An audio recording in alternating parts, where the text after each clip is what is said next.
and this is a good one. I think we will all have a really interesting opinion on this. So where do we go with our magnet schools? Expand or make other adaptations?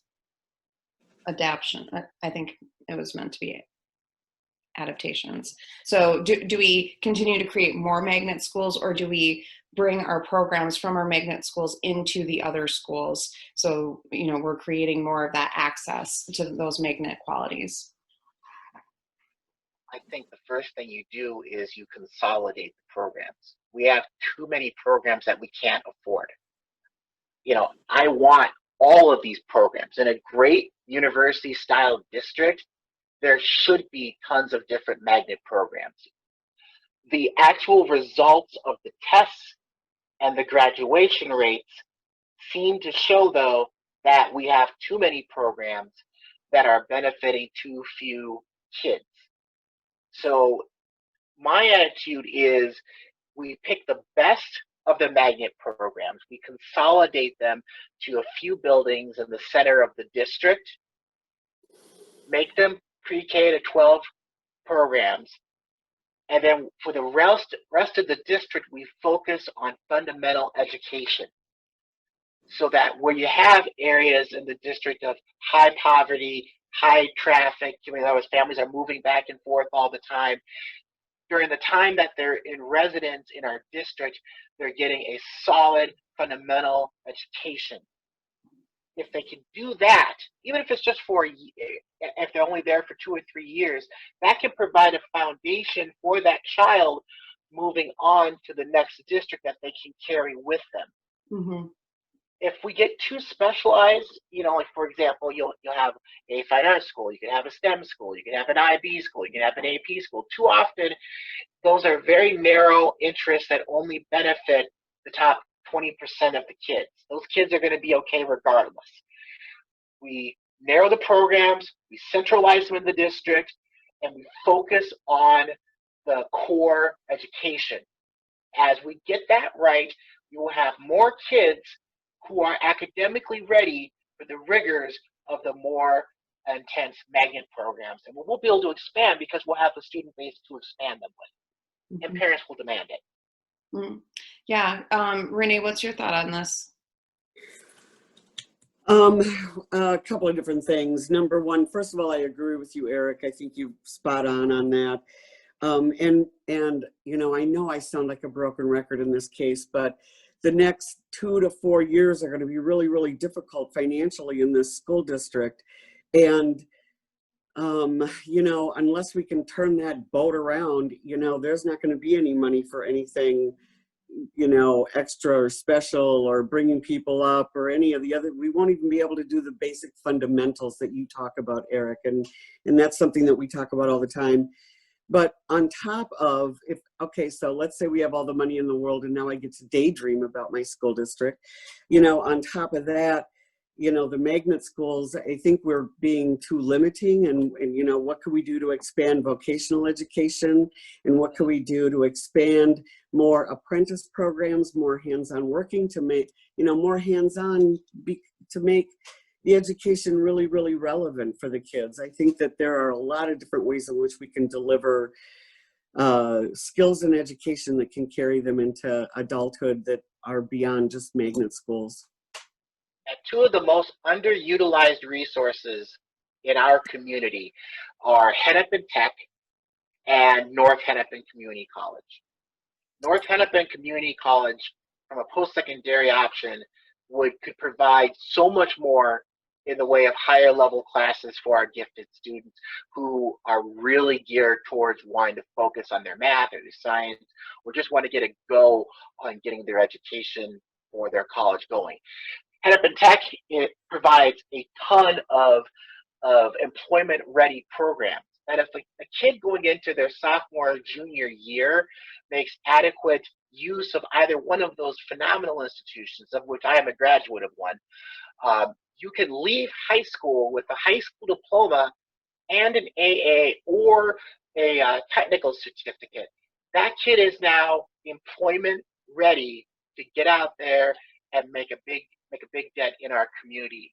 And too few kids are able to take advantage of it. I think a lot of kids know about it, and that's You sad. know, and let me add on that. I think one of the other things that I've really learned also is that we can have a much better working relationship with unions, because the unions have their own schools and the unions pay for your college education. So if you opt to not go to North Hennepin or to the VOTEC school, I have a son-in-law that is a sheet metal worker with 5 years of college under his belt, and he supports a family of, a wife and 3 kids, and his college was all paid for.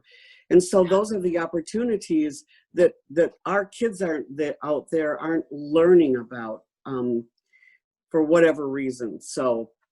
And that's you are so right, Renee, on that. In the middle of our district, we've got the electrical workers just opened a brand new state-of-the-art facility. The pipe fitters just remodeled their state-of-the-art facility. We are an education hub in the Twin Cities that, frankly, is utilized by everybody except our kids, and that needs to change. Exactly. Sorry, I get excited about out of the box thinking. Well, I have a slightly different approach because my sons did go to RSI, which is considered a magnet school in this district, and without that immersion experience, I don't know that they would be fluent Spanish speakers. And we've taken them all over the place. We've gone to Costa Rica and Spain and Mexico just so they can, practice, right? But I do think language is an art. And if we take the learnings that we have from Spanish immersion and we bring that language opportunity, it's that right side development. It's just like music. Learning a language is just like learning music. Music is a language. And so being able to offer kids that type of curriculum, even if it's just one block a week or something like that, I think that is a way for us to effectively provide more opportunity and we have a lot of kids in this district that speak Spanish at home. And so being able to have a Spanish class in all of our elementary schools, it helps them with their fundamental development of that language that they are at home, right? Absolutely. And it helps with grammar immensely to learn a foreign language. My concern is that are we teaching the right languages in the district? Yes, we have a huge Hispanic population, but we have a huge Somali population, we have a huge Karen population, we have a huge Hmong population, we have a Chinese and Arabic population. Are we teaching the right languages, even so that the kids who are the native speakers are getting not only good English as second language training, but they're getting solid language training in their home tongue so that they're able to read and write well in their home tongues as well. That's just core education. Yeah, and how we do this, I mean, we have a community service budget, right? And so how are we using that community service budget? I think that's a great question that we would be asking ourselves. And again, what's the gist behind it is equity, right? We want these kids to be able to have what they need to thrive in our district. And so that's my take on it. And my other son, one of my oldest son is going to school for computer science. He's been accepted to the University of Toronto. We had him defer for a year because of COVID, but he built our website. And so he can't wait to get up there and get moving. Right. But he didn't have a single STEAM class all throughout elementary. It's just because of what I do and what my husband does that sparked his interest, and we brought him along, and we had to take him to Coder Dojo, and we could be working with these other community groups to bring those opportunities back into and introduce them to our kids, right? Invite those people into our district for our kids. And I feel like that's just something more that we as a district could be doing, and it doesn't cost us more because these are other nonprofit groups that we're just feeding them students.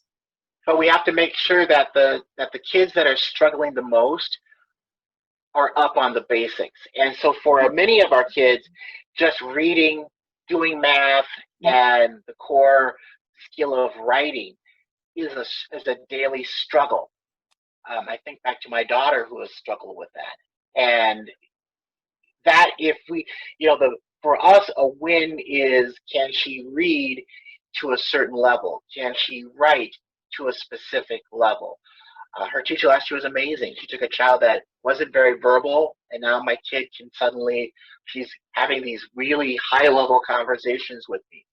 And those are, if we can get that down first, particularly in communities of color that have been disproportionately left behind, when we can begin those public-private partnerships, we're going to have students that are ready to take advantage of them, but we have to get the basics done first. Yeah, I'm with you. And again, so